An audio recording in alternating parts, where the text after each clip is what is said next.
नमस्कार दोस्तों, स्वागत है आपका हमारे यूट्यूब चैनल जरधारी क्लासेस में। दोस्तों, इंडियन हिस्ट्री में हमारे यहाँ पे मौर्य वंश कंप्लीट हो चुका है, जिसमें हमने आपको मौर्य वंश के प्रसिद्ध शासकों के बारे में बताया था। तो आज हम यहाँ पे इसके एमसीक्यू करने वाले हैं और यहाँ पे मोस्टली काफ़ी इंपॉर्टेंट एमसीक्यू हैं जो कई बार एग्जाम में पूछे जा चुके हैं और आगे भी लगातार एग्जाम में पूछे जाएंगे।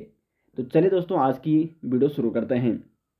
आज का जो पहला क्वेश्चन है, सम्राट अशोक के समकालीन श्रीलंका के शासक कौन थे? तो जब सम्राट अशोक शासक थे मौर्य वंश के, तो उस समय श्रीलंका का शासक कौन था? कई बार एग्जाम में पूछा जा चुका है। तो श्रीलंका का शासक था यहाँ पे तीस। सी ऑप्शन हो जाएगा इस क्वेश्चन का सही आंसर। और सम्राट अशोक ने श्रीलंका में अपने पुत्र और पुत्री, जिनका नाम क्या था, महेंद्र और संघमित्रा, तो इन्होंने महेंद्र और संघमित्रा को कहाँ भेजा था? श्रीलंका भेजा था। क्यों भेजा था? बौद्ध धर्म के प्रचार हेतु। और उस समय श्रीलंका का शासक कौन था? तो वो था तिस, या इसको तिस से भी कहा गया है कई जगह। नेक्स्ट यहाँ पे, चंद्रगुप्त मौर्य का पुत्र कौन था? तो देखो, संस्थापक था मौर्य वंश का चंद्रगुप्त मौर्य। चंद्रगुप्त मौर्य का पुत्र था बिंदुसार और बिंदुसार का पुत्र था अशोक। अब बिंबिसार और बिंदुसार में बहुत सारे लोग क्या होते हैं, कंफ्यूज होते हैं बिंबिसार और बिंदुसार में। तो जो बिंबिसार है ये तो हर्यक वंश का था और बिंदुसार ये है आपका मौर्य वंश का। तो बिंबिसार और बिंदुसार में आपको क्या नहीं होना है, कंफ्यूज नहीं होना है। बिंदुसार चंद्रगुप्त मौर्य का पुत्र था, जो कि बाद में मौर्य वंश का शासक बनता है। नेक्स्ट यहाँ पे, मौर्य साम्राज्य की राजधानी कहाँ स्थित थी? तो मौर्य साम्राज्य की जो राजधानी थी वो थी दोस्तों पाटलिपुत्र। और यहाँ पे आपको ध्यान देना है कि मौर्य साम्राज्य जब समाप्त होता है, यानी मौर्य साम्राज्य का जो अंतिम शासक था वो कौन था? वृहदत्त। वृहदत्त की हत्या कौन करता है? इसका सेनापति पुष्यमित्र शुंग। और पुष्यमित्र शुंग जब मगध की गद्दी पर बैठता है तो वो अपनी राजधानी कहाँ बनाता है? विदिशा। और ये विदिशा कहाँ है? तो यह है आपका मध्य प्रदेश। तो मौर्य साम्राज्य जब तक रहा तब तक पाटलिपुत्र राजधानी रही। और जैसे यहाँ पे शुंग वंश की स्थापना होती है तो शुंग वंश का संस्थापक पुष्यमित्र शुंग वो राजधानी कहाँ स्थानांतरित करता है? विदिशा स्थानांतरित करता है। नेक्स्ट यहाँ पे, कौटिल्य प्रधानमंत्री थे। तो कौटिल्य किसका प्रधानमंत्री था? चंद्रगुप्त मौर्य का। चंद्रगुप्त मौर्य का गुरु था कौटिल्य, जिसको हम चाणक्य भी कहते हैं। और चंद्रगुप्त मौर्य ने चाणक्य को यानी कौटिल्य को क्या बनाया? अपना प्रधानमंत्री नियुक्त किया था। नेक्स्ट यहाँ पे, सांची का स्तूप का निर्माण किसने कराया? तो सांची का जो स्तूप है उसका निर्माण कराया था अशोक ने। काफी प्रसिद्ध स्तूप है। और ये सांची का स्तूप कहाँ है? तो ये आपका मध्य प्रदेश में है सांची का स्तूप। आगे बढ़ते हैं। कलिंग युद्ध के पश्चात सम्राट अशोक ने किस धर्म को स्वीकारा था? तो कलिंग युद्ध कब हुआ था? 261 ईसा पूर्व में। और यहाँ पे अशोक ने कलिंग राज्य को किसे मिलाया था? कलिंग प्रांत को अपने मगध साम्राज्य में, मौर्य साम्राज्य में मिला दिया था। लेकिन इस युद्ध के बाद अशोक के मतलब उसका हृदय काफी परिवर्तित हो जाता है, उसका मन काफी परिवर्तित हो जाता है और अशोक कलिंग युद्ध के बाद बौद्ध धर्म को स्वीकारता है। तो बी ऑप्शन हो जाएगा सही आंसर। अब देखो, यहाँ पे जितने भी प्रसिद्ध शासक रहे हैं मौर्य वंश के, चंद्रगुप्त मौर्य जो प्रथम शासक था उसने जैन धर्म अपनाया। उसके बाद आए बिंदुसार, इसने आजीवक संप्रदाय को अपनाया। और उसके बाद आए अशोक, अशोक ने बौद्ध धर्म को अपनाया। तो जैन, आजीवक और बौद्ध संप्रदाय से संबंधित थे जो मुख्य प्रसिद्ध राजा हैं मौर्य वंश के, चंद्रगुप्त मौर्य, बिंदुसार और अशोक। तो अशोक ने कौन से धर्म को अपनाया था? बौद्ध धर्म को। बढ़ते हैं नेक्स्ट क्वेश्चन की ओर। कलिंग युद्ध का विवरण हमें ज्ञात होता है, इंपॉर्टेंट क्वेश्चन है। रमन देवी स्तंभलेख, 13वें शिलालेख द्वारा, ह्वेनसांग के विवरण द्वारा या प्रथम लघु शिलालेख द्वारा? तो जो कलिंग युद्ध का विवरण ज्ञात होता है अशोक के 13वें शिलालेख से ज्ञात होता है। कलिंग युद्ध का विवरण अशोक ने किसमें किया है? अपने 13वें शिलालेख में किया है। तो बी ऑप्शन हो जाएगा इस क्वेश्चन का सही आंसर। आगे बढ़ते हैं। यूनानी लेखक जस्टिन द्वारा किसे सेंड्रोकोटस कहा गया है? तो सेंड्रोकोटस कहा गया है चंद्रगुप्त मौर्य को। क्योंकि देखो, यूनान में भी चंद्रगुप्त मौर्य के बहुत सारे क्या मिले हैं? साक्ष्य मिले हैं। और वहाँ पे यूनान में चंद्रगुप्त मौर्य को किस नाम से जाना जाता था?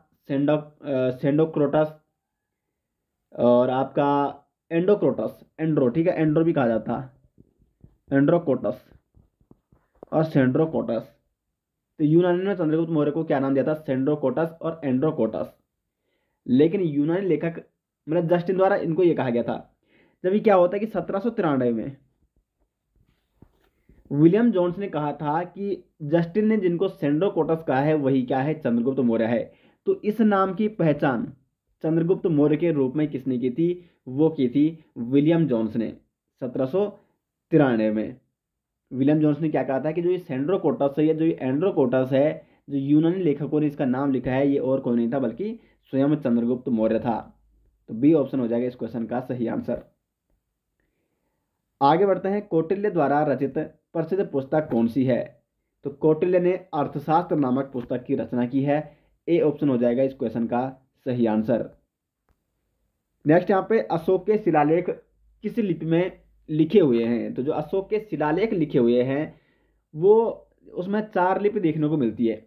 अशोक के शिलालेख में जो भाषा है वो कौन सी है? वो है प्राकृत भाषा। लेकिन 4 लिपियां देखने को मिलती है, ब्राह्मी, खरोष्टी, अरमाइक और ग्रीक। तो ब्राह्मी लिपि के जो भी अधिकांशतः अभिलेख हैं वो भारत में पाए जाते हैं, भारत में स्थित हैं, भारत में उनकी खोज हुई है। तो यहाँ पे देखो मगधी दिया है, ब्राह्मी, पाली और देवनागरी लिपि दिया है। तो ब्राह्मी लिपि में लिखे गए हैं अशोक के अधिकांशतः अभिलेख। बी ऑप्शन हो जाएगा इस क्वेश्चन का सही आंसर। ब्राह्मी लिपि का प्रयोग किया गया है। साथ साथ 3 अन्य लिपियां भी हैं, खरोष्टी, अरमाइक और ग्रीक लिपि। अरमाइक और ग्रीक क्या है? ये यूनानी लिपियां हैं। आगे बढ़ते हैं। कलिंग युद्ध किस वर्ष लड़ा गया?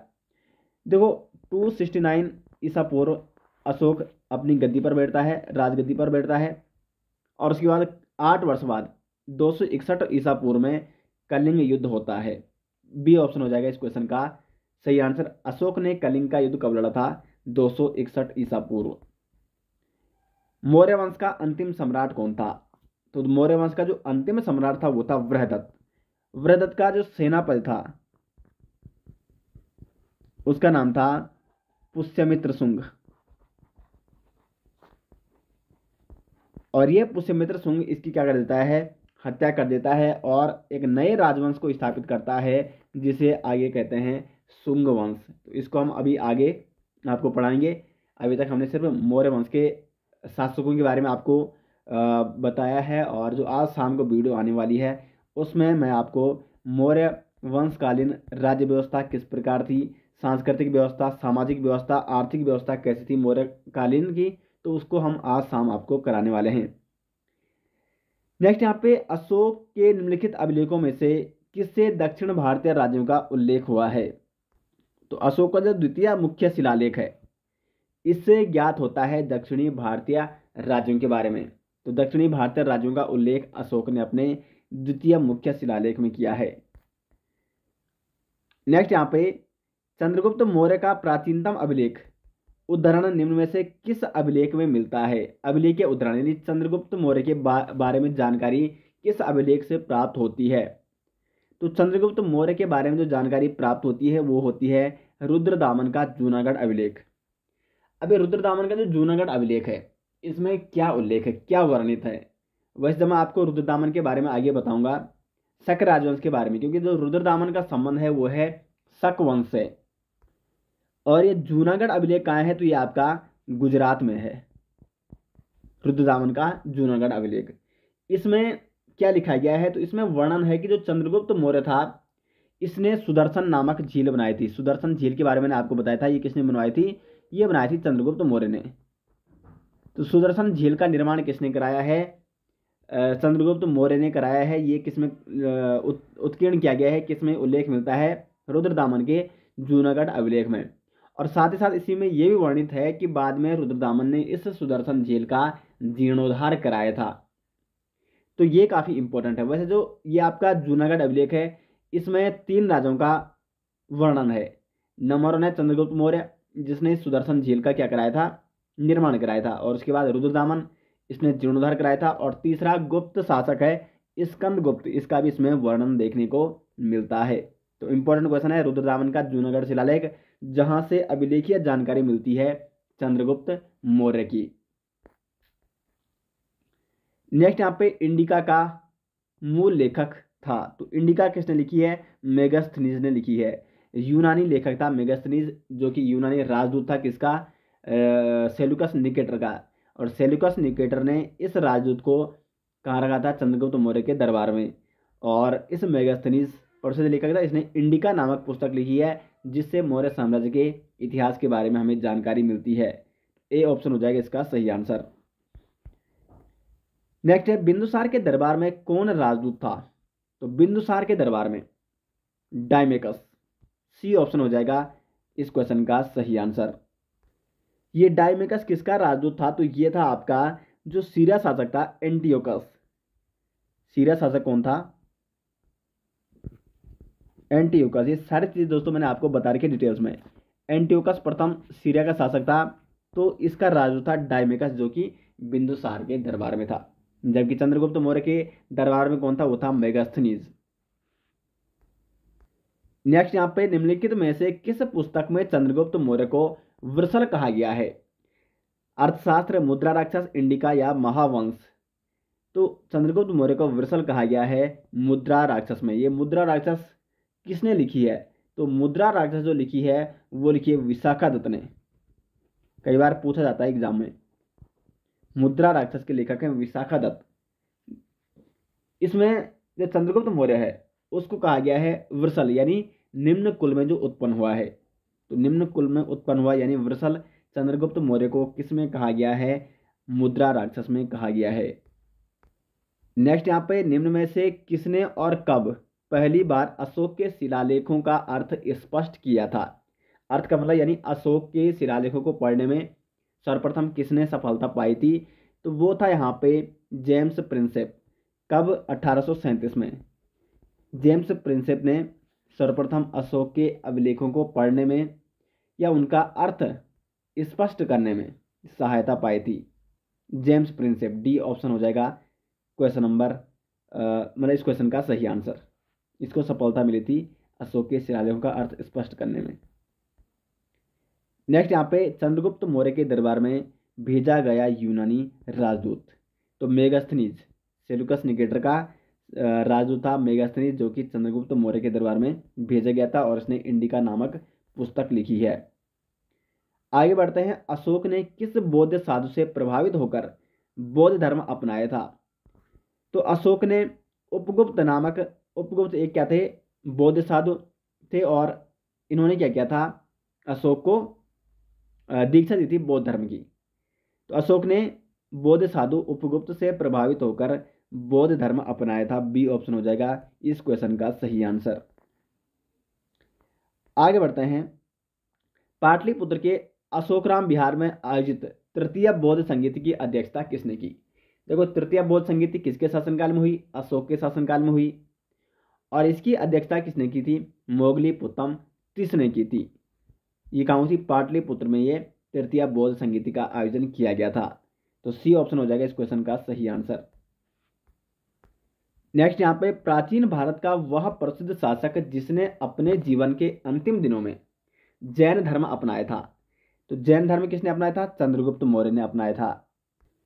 और चंद्रगुप्त मौर्य ने अंत में अपने जीवन के अंत में 998 BC यानी 998 ईसा पूर्व में कर्नाटक के श्रवण बेलगोला में तपस्या की थी, और वहां पे संलेखना पद्धति द्वारा क्या किया था? अपनी देह को त्यागा था। किसके नेतृत्व में? जैन मुनि भद्रबाहु के नेतृत्व में।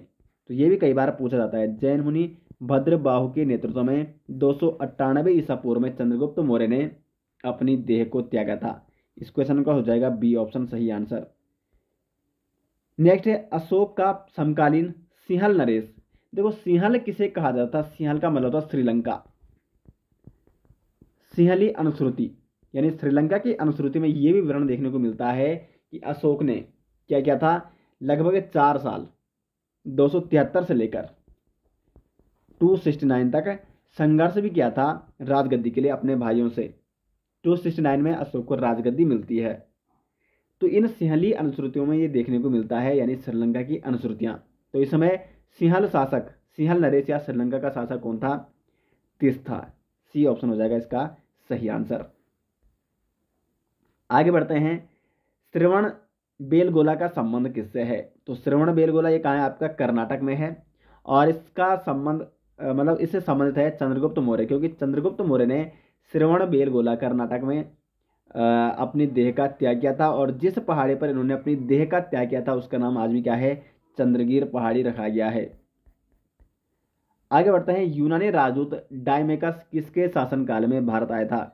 तो डायमेकस आया था बिंदुसार के शासनकाल में भारत, बिंदुसार के राज दरबार में। तो ए ऑप्शन हो जाएगा इस क्वेश्चन का सही आंसर। दोस्तों ये हो गए यहाँ पे मौर्य वंश से संबंधित इंपॉर्टेंट एमसीक्यू। और हमारी जो आज शाम को वीडियो आने वाली है, मौर्यकालीन राजनीतिक व्यवस्था किस प्रकार थी, सांस्कृतिक व्यवस्था, सामाजिक व्यवस्था, अर्थव्यवस्था, वो आज टॉपिक आपका कवर हो जाएगा। और नेक्स्ट दिन उसकी एमसीक्यू आ जाएगी, यानी मौर्य वंश से संबंधित 2 एमसीक्यू वीडियो हम लेके आएंगे। उम्मीद करते हैं आपको यहाँ पे हमारी सीरीज पसंद आ रही होगी। वीडियो कैसी लगी वीडियो के बारे में कमेंट बॉक्स में राय जरूर दें। वीडियो अच्छी लगी तो वीडियो को लाइक और शेयर जरूर करें। मिलते हैं नेक्स्ट, तब तक के लिए धन्यवाद।